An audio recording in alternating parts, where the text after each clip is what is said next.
Əbəlfəz öz haqda belə düşünür ki, Əbəlfəzdir. Allah gördü ki, bu heydiyim mən eləyənmədim. Allah da qiymət vermək istəyirdi bu halına. Sən elədin Babul Həvaic. İndi hamının çətinliyi sənin əlindən həll olar. Sən ki, burada xəcalətli qaldın axı. Gedin onun qapısına, çox israr eləyin. Esselamu aleyk ya Babul Həvaic. Ya Əbəlfəzl Abbas, ruhi fidak. Ağacan selam olsun sənə. Dərdlilər, hacətdilər gəlib. Qapıva gəlib hamısı. Ağacan, qapıva gəlmişik. Sizin adınızdan deyim, hə? Hüseyin, sənə and veririk Anon Zəhraya. Bir də bizim evlərə nəzər elə. Bir də mənim balama nəzər elə. Bir də bax, o yataqda yatan o xəstəyə nəzər elə.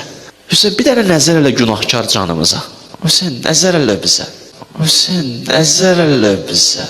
İnana bilmirəm ki, anası Zəhraya and verəsən bizi qoya kənar. Rəbbiniz dedi, mənə dua edin, mən də sizə cavab verim.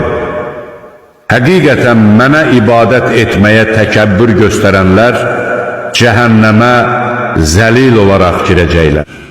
Darda qalan kimsə yalvardığı zaman ona cavab verən, şəri soğuşduran və sizi yeryüzünün varisləri edən kimdir? Allah onların qoşduqları şəriklərdən ucadır. Onların çoxu ancaq şərik qoşaraq Allaha iman gətirir. De ki, mən yalnız öz Rəbbimə dua edirəm və kimisə ona şərik qoşmuram. Allahdan başqa heç kəsə dua etməyin.